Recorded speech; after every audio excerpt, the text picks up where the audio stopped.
$292, $536, $768, $975. These are the monthly benefit amounts for SNAP recipients in 2025, otherwise known as food stamps or EBT. If you're low income or rely on these benefits, you need to hear this. Today, I'm breaking down the new SNAP benefit amounts for different household sizes, explaining how these updates affect you, and showing you how to maximize your assistance. So, let's get into the details. But before we dive into the breakdown, could I ask a huge favor? Please give this video a thumbs up by hitting that like button right below. It helps support the channel and ensures that more people get this crucial information. And if you haven't already, hit that subscribe button so you don't miss out on future updates about your financial benefits. Your support means a lot.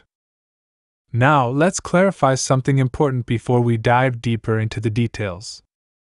You might be thinking, wait a second, aren't we still in 2024? Why are we talking about 2025?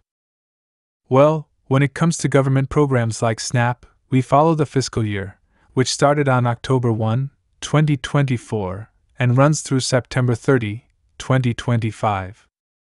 So yes, we're technically still in the 2024 calendar year, but for SNAP and other government assistance programs, we're already in fiscal year 2025. This means new dollar amounts, updated regulations, and benefit adjustments are in effect as of now. If you've been keeping up with my videos, I've been talking about these changes as we headed toward October. Now that we're in the fiscal year, let's break down what you can expect. First things first, when we talk about SNAP benefits, we're referring to the Supplemental Nutrition Assistance Program, better known as food stamps. These benefits are delivered via an EBT, electronic benefit transfer card, which acts like a debit card specifically for purchasing groceries and essential food items. This is crucial for low-income households and individuals who rely on this assistance to meet their nutritional needs. So, let's talk about the new numbers for 2025, how they're calculated, and most importantly, what you need to do to make sure you're getting your share. Alright, now let's dive into those new benefit amounts for fiscal year 2025. Remember, the amount you can receive is determined by your household size. This is one of the key factors in the SNAP program. So, here's the breakdown. The maximum benefit amount for a single individual is $292 per month. That's it. If you're living alone, this is the most SNAP assistance you can get on a monthly basis. The maximum benefit for a two-person household is $536 per month. Now, you might notice that this isn't simply double the amount for one person. And that's where it gets a bit tricky. I'll explain why in just a minute. The maximum benefit for a three-person household is $768 per month. The maximum benefit for a household of four is $975 per month. This amount increased by only $2 from last year, so the changes are minimal, but still worth noting. These are the maximum benefits for each household size, and if your household is larger, the benefits increase accordingly, but by smaller and smaller amounts for each additional person. Here's something interesting and maybe a little frustrating. You'd think that if a household of one gets $292, a household of two would get exactly double that, right? Well, that's not the case. A two-person household gets $536, which is less than double what a single individual receives. If we doubled $292, it would be $584.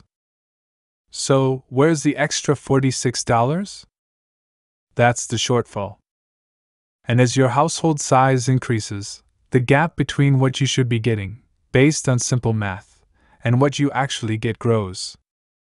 This means that per person, the larger the household, the less benefit each individual effectively receives. The logic behind this calculation is that larger households can theoretically stretch food dollars further with bulk buying, but in reality, this often isn't the case. Let's face it, even if you're getting the maximum benefit, most of you are probably spending way more than this on groceries each month. Food prices have skyrocketed, and we all know that $292, or even $536 for two people, doesn't stretch as far as it used to. And yet, these benefit amounts are supposed to help make up the difference, but they often fall short. And the reality is, food inflation has been much higher than the government's official figures suggest. They've calculated a cost of living adjustment, COLA, for SNAP of only 0.2%. That's almost nothing, barely a dent in the real-world rise in food prices. So, what can you do to make sure you're maximizing your benefits? First, it's essential to check your household size and make sure your SNAP benefits are calculated correctly. If you're not receiving the full amount you're eligible for, contact your local SNAP office. Secondly, there are other programs you can take advantage of, like food pantries, meal delivery services for seniors, or additional federal or state assistance programs, many of which I cover regularly on this channel. Combining resources can make a significant difference in covering your grocery expenses. I've seen some amazing tips from you in the comments. Many of you are pros at making a tight food budget work. From clipping coupons to finding local deals, to meal prepping in bulk, these strategies can help stretch those SNAP dollars further. I've learned so much from you, and I encourage everyone watching to check out the comments for more tips and ideas. And if you haven't already, consider joining our community. Hit that subscribe button and join the conversation, because together, we can help each other navigate these challenging times and make the most of the resources available to us. Thanks for watching. I hope this breakdown helped clarify the new SNAP benefit amounts for 2025 and gave you some useful tips on maximizing your benefits. Don't forget to like this video if you found it helpful, and be sure to subscribe for more updates on SNAP, Social Security, and other essential financial programs. Take care, and I'll see you in the next video.